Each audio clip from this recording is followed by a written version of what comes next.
Om Swastiastu, Om Awigenam Astu Namo Sidem, Om Anubadrah Kerdawiyantu Wiswatah. Tan pahingan teke ikang kale ngarannya madu satus ikang tahun tar pakalwasan. Kunang ikan prawarti maka lawasan ika sap-sapan gatinya. Ikang hurip puayata ksana mantra hananya apata nimitaning maturwa pengpongin juga ikang hurip dada hakena ring darmas dana. Saraf Samuscaya 366. Tiada terbatas yang disebutkan waktu itu, beratus-ratus bilangan tahun terus berlalu tiada hentinya. Adapun tindakan itu ada batasnya. Kadang-kadang terlambat datangnya, hidup ini hanya sekejap adanya. Apakah sebabnya tidur saja? Isilah sebaik-baiknya hidup ini, korbankan untuk laksana dharma.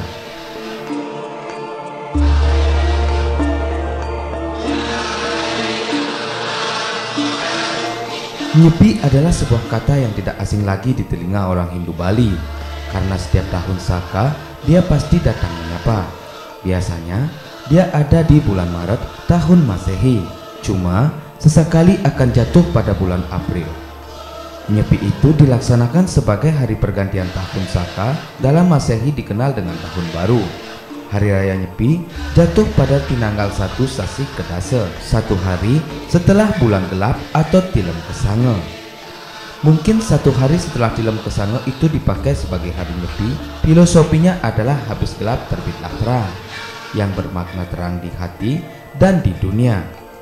Ini merupakan sebuah harapan dalam menerangi kembali kegelapan diri yang berlangsung setahun silamnya. Mengapa pergantian tahun Saka itu jatuh pada bulan Maret? Demikian pertanyaan yang sering diajukan. Bulan Maret adalah bulan ketiga menurut perhitungan tahun Masehi atau bertepatan dengan bulan ke-9 menurut perhitungan tahun Bali. Mengapa tahun baru Saka tidak jatuh pada bulan Januari atau bulan Kase atau Juli? Untuk menjawab pertanyaan tersebut, kita perlu mengetahui kedudukan bulan Maret itu sendiri pada zaman dahulu. Dalam buku Almanak Saku Modern yang bertahun 1962 terdapat urian bulan Maret pada zaman dahulu kala oleh bangsa Roma dijadikan bulan pertama, yaitu diambil dari nama dewa perang, ayah dari Romulus dan Remus yang membangun Roma. Jadi, apabila bulan Maret merupakan bulan pertama, maka bulan September menjadi bulan ke-7. Bandingkan kata Septem dengan Sapta yang berarti 7.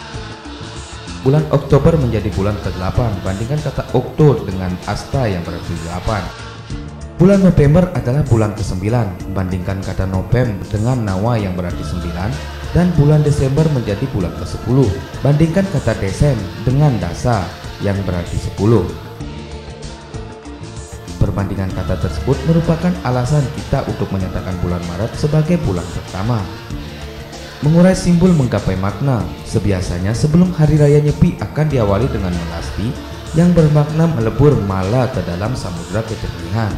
Mala itu berupa kekotoran badan, batin dan pikiran, yang mana badan dapat dibersihkan dengan air yang diambil ke tengah laut. Pikiran dapat dibersihkan dengan meditasi atau perenungan, serta batin dibersihkan dengan yoga atau keteguhan iman dalam kesadaran kebijaksanaan, sehingga setelah terjadinya kejernihan dan kesucian batin, maka akan terpancarnya cahaya kasih sang dewa-dewi yang tersimbolkan dalam pratima yang diusung ke laut saat melasti.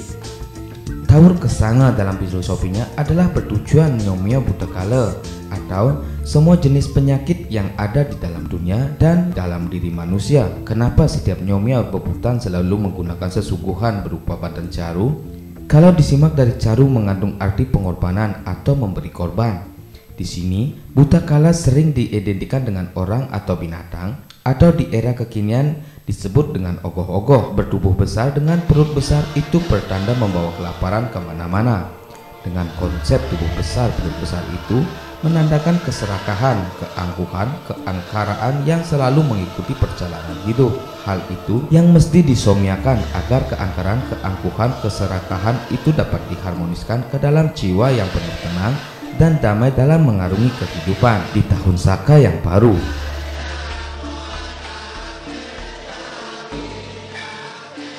Pada kesadaran yang dalam semestinya sifat kebinatangan itu pula lah yang mesti diangkat menuju ke kesadaran manu atau suci yang dikenal menjadi manusia. Jadi kesadaran manusia itu merupakan kesadaran yang suci. Nah, sejenak kita coba menyelam ke dalam kata-kata suci. Meski kata ini sangat rahasia dan gaib, tapi kita coba urai secuil kuku dalam batas keterbatasan pikiran. Suci atau suatu kesucian amatlah mudah, bukanlah hal mudah untuk dipahami dan dilakukan. Kesucian bukanlah muncul dari luar diri, tapi dia bersumber dari dalam diri. Bukan karena air sesuatu menjadi suci, bukan pula karena api besar dan pakaian serba putih seseorang meraih kesucian. Akan tetapi hanya dari pikiran yang tidak terik dan melekat, hati yang penuh kasih, kesadaran yang penuh yang mampu memunculkan nilai kesucian. Seterusnya, mari kita simak irama gamelan yang ditabuk di setiap upacara melasti atau upacara lainnya. Nada dasar yang digunakan dalam irama gamelan itu adalah nada nang, ning, nung, neng, no, yang memiliki makna nang itu berarti tenang, ning itu berarti ning, nung menjadi renung, nang adalah meneng atau diam, serta nong bermakna kosong. Jadi secara menyeluruh nada dalam gamelan itu mengisyaratkan pada makna dalam tenang itu ada keheningan untuk merenung dan dia menggapai kekosongan menuju kesadaran suci. Di sini kita urai sejenak apa itu kosong. Apakah kosong itu berisi? Apa pula isinya? Nah, kosong menyiratkan suatu makna bahwa pikiran yang tidak melekat pada objek indrawi seperti keserakahan, keinginan, kemilikan yang mengisi ruang dalam pikiran itu sendiri. Apabila hal itu masih melekat dalam pikiran, maka dia belum tentu dikatakan kosong. Jadi, kosong itu tetap berisi.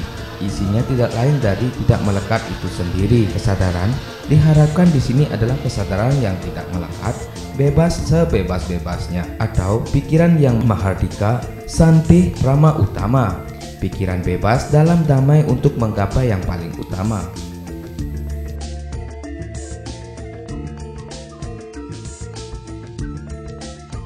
Kini sejenak terawangkan pikiran kita pada irama Kidung Wargasari yang biasanya mengiringi perjalanan parade pemelastian.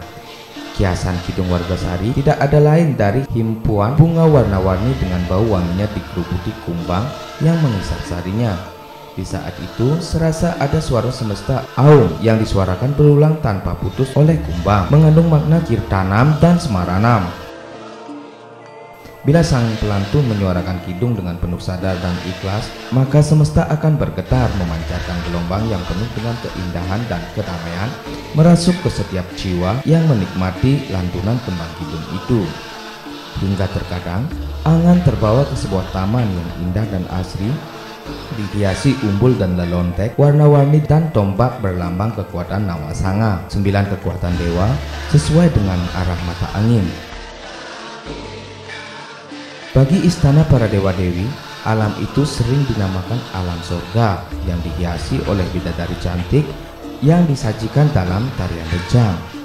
Suasana itu terjadi akibat pikiran yang sedang berada dalam situasi menikmati keindahan serta kedamaian yang mendalam.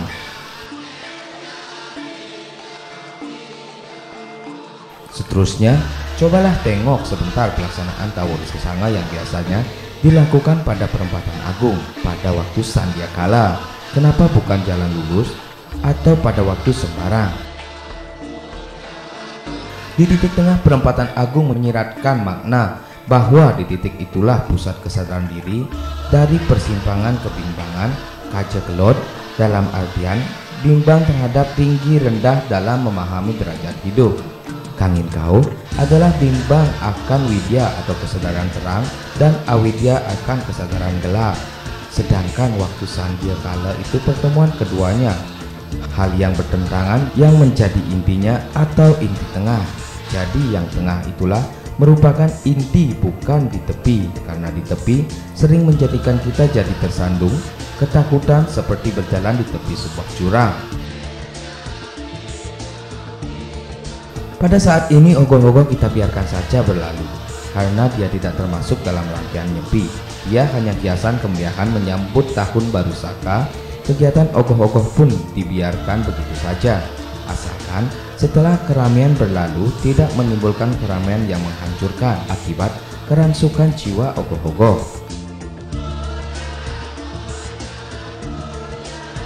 Kini kita masuk pada hari Nyepi itu sendiri. Pada Pinanggal 1 Sasi Kedase Warsa Sake, suasana begitu sepi, sipeng, dengan catur beratanya, yaitu tidak makan minum, tidak berapi-api, tidak bepergian, dan tidak menikmati kesenangan dengan bunyi-bunyian. Apa yang tersirat di dalamnya tak ada lain adalah berhenti sehari dari segala kenikmatan indria, sehingga terjadi keharmonisan dunia makrokosmos dengan mikrokosmos, yang mana semesta damai, jiwa pun damai. Akankah kedamaian itu tergapai dalam setiap perayaan Nyepi? Itu sangatlah tergantung pada kesadaran setiap individu dalam memahami dan melaksanakannya. Berikut timbullah beberapa pertanyaan.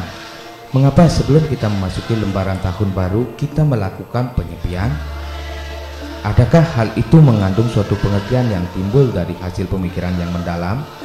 Bermunculan berbagai pertanyaan seperti itu menyebabkan timbulnya keinginan kita untuk mengadakan pendekatan terhadap pengertian gelap atau petang dan terang atau lemah yang masih terdapat di Bali.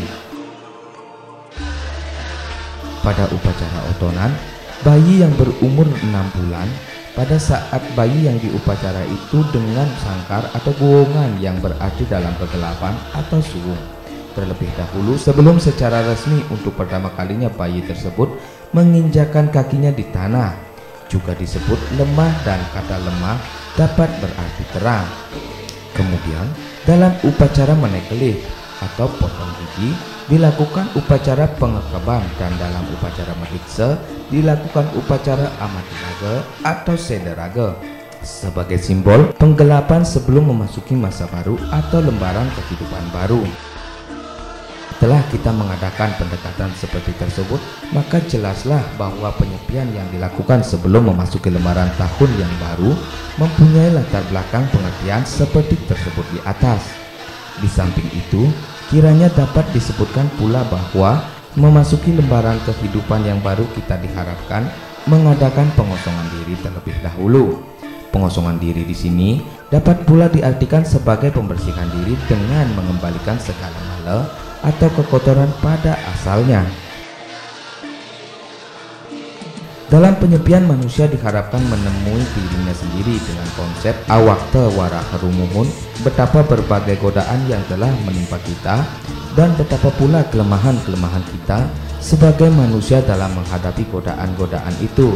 Lalu betapa ancaman bahaya yang telah kita hadapi dan betapa pula kita diselamatkan dari mara bahaya tersebut. Sampai di sini kita teringat dengan apa yang dikatakan oleh Begawan Waruci dalam Sara Samuscaya. Apan adyanta juga kedikning urip ikang sarwa bawa, an akadikya kaparwanta yadening wengi, kalaning turu pangwacening harit mata, saparwanta ngaranika turahnya ikat tang saparwan muah taya lingawan dening lara, muang prihati duha wigna adyanta ring akedik dan mengarani ke awekas. Maksudnya, sebab sangatlah pendek umur sekalian makhluk, sudah pendek dibagi lagi oleh malam tatkala tidur karena pengaruh kantuknya mata, kemudian yang sebagai lagi dikurangi oleh kesakitan dan kesedihan, ketuaan, halangan-halangan yang lain. Sungguh amat pendeklah umur manusia. Pada akhirnya, sekarang kita merenungkan bagaimana bumi yang didiami oleh manusia ini berputar mengitari matahari dan berputar atas sumbunya, berputar 365 kali atas sumbunya yang sama dengan berputar sekali mengitari matahari. Inilah disebut tahun, sedangkan yang kita sebut tahun baru adalah perputaran baru yang dimulai lagi setelah 365 kali. Demikianlah manusia melihat kehidupannya sebagai bertahap-tahap. Ada tahapan yang berjumlah 24 jam atau sehari, 7 hari atau seminggu, sebulan atau setahun dan seterusnya. dan kita mengistimewakan tahapan yang kita sebut setahun itu. Dengan demikian, hari suci Nyepi merupakan hari suci yang sangat penting dalam rangkaian hari suci atau hari raya Hindu. Keesokan harinya disebut sebagai hari Ngembak Geni, dan sudah sepatutnya kita saling mohon maaf atas segala kesalahan yang telah diperbuat dan mengucapkan selamat tahun baru Saka 1942 yang jatuh pada 25 Maret 2020. Semoga menggayuh kasampurnaning urip dalam lembaran hidup yang baru, virus corona lenyap binasa. Baba, dalam tenang itu ada keheningan untuk merenung, dalam diam menggapai kekosongan menuju kesadaran suci. Om Santi Santi Santi Om. Kriya Bang, 22 Maret 2020.